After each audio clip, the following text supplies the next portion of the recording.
大家好啊，歡迎嚟到心境深淺。今日我哋嚟講一本經典嘅書《巴比倫最富有的人》。呢一本書唔係現代嘅投資書，而係用巴比倫嘅寓言故事嚟講，透過一班古代人嘅經驗，教你點樣由窮變富，由冇力變有力量。試想像一下，巴比倫喺當時世界上最富有嘅城市。但係城裏邊好多人好辛苦，日日咁樣工作。佢哋成日諗：我咁勤力，點解錢都係唔夠使？點解別人嘅金銀滿屋，我卻連一餐飽飯都勉強？呢種感覺，你有冇試過？覺得自己努力，但命運唔公平，內心充滿咗無奈同埋妒忌。喺書裏邊嘅主角阿卡德，佢最初都係一個普通嘅黑智障。每日敲泥板賺錢，佢同你一樣有崩潰過，有過放棄嘅感覺，但最後變成巴比倫最富有嘅人，靠嘅係7個簡單嘅心法。聽落去你會發現，原來財富唔係靠運氣㗎，而係習慣同心態嘅轉變。大家準備好未啊？一齊嚟拆解呢一啲古人嘅故事啦！從班西同科比嘅痛到阿卡德嘅轉變，故事由2個普通人嘅開始。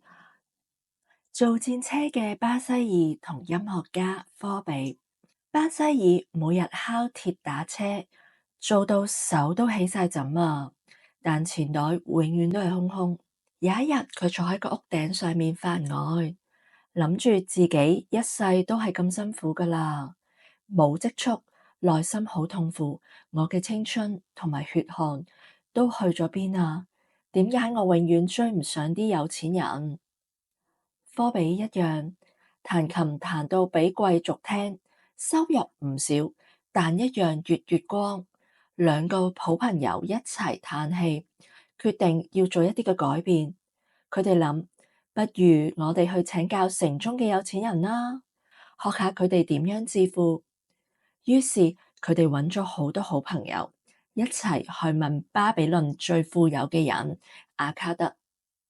當阿卡德見到呢一班嘅朋友，佢笑住答：我以前同你哋一樣都係咁窮噶，但我決定改變，先從一條鐵律開始，每賺10個銅板，我就放1個入自己個袋，唔准用。起初好難，班西爾想買新嘅工具，科比想買新嘅琴弦，但係都要忍住。佢哋內心掙扎：我咁辛苦，點解連少少享受都唔得？但當堅持下去，錢袋慢慢脹大。阿卡德分享自己嘅經驗，佢年輕嘅時候做黑智障，揾到錢莊嘅老闆阿格米希做佢嘅師傅。阿格米希教佢，金主係僕人，你要令佢為你工作，而唔係你為金主工作。阿卡德試過失敗，有次貪心聽人哋講穩賺嘅生意，結果輸晒積蓄，崩潰到覺得我永遠都唔會富有。但佢學到教訓，唔好亂投資，要保護本金，揾識行嘅人問意見。佢重新開始後，佢將錢俾咗啲可靠嘅商人做貿易，錢開始生錢。10年之後，佢變成首富。呢個故事話俾我哋知，由怨天尤人到主動求變，由無力感到原來我都可以掌控嘅希望。班比爾同科比聽完，內心燃起咗火。貧窮唔係命運，而係壞習慣。究竟呢7個心法係乜嘢？第一個，先塞滿你嘅錢袋，每賺10個就儲1個。阿卡德話，錢袋好似一棵樹咁，由一粒種子開始，越早種越快有收穫。班西爾起初覺得好難，但堅持咗之後，錢袋漲到有份量，心態由永遠唔夠變我開始有控制啦。第二個，控制開支。唔好讓慾望追上收入啊！區分需要同想要。阿卡德教，就算收入加倍，開支都要控制，否則錢袋永遠唔夠。科比試過忍唔住買最貴嘅樂器，內心從以前使咗錢先開心，轉為而家慳錢先至最安心。第三個，令金子增值，儲咗錢唔好放住啊，係要投資生息。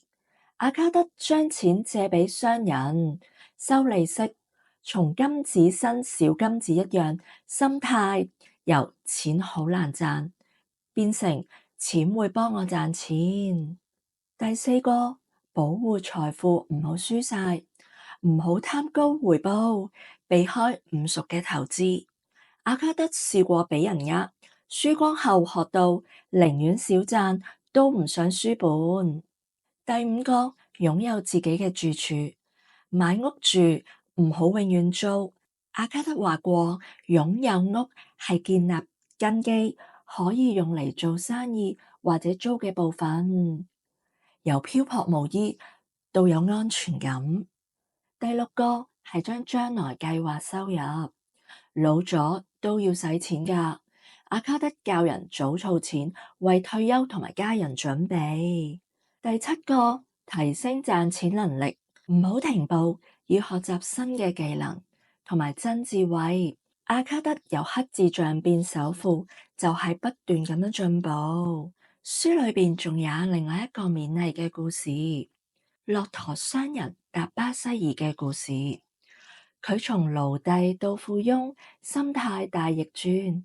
佢曾經富有，亦都貪心亂投資，輸晒變奴隸。做奴隸嘅時候，佢崩潰，我一生就完啦。但佢冇放棄，逃走重新開始。佢用咗阿卡德嘅心法，先儲10%，控制開支，投資穩陣嘅生意，慢慢還債，重建佢嘅財富，慢慢到最後，佢都變回富商。呢個故事就係要俾我哋知道，就算跌到去谷底，只要有決心同埋正確嘅方法，都可以翻身。由我係受害者轉變到我係自己命運嘅主人。聽完呢個故事，大家有冇啲咩感覺？財富唔係天生，而係一步步嘅建立。就從今日開始做，諗下自己錢袋有幾多，開始儲每次10%，控制自己嘅慾望。歡迎留言分享你聽完嘅感覺，我哋一齊學古人智慧，變得更富有。記得 like share 我哋嘅 channel，我哋下集再見，拜拜。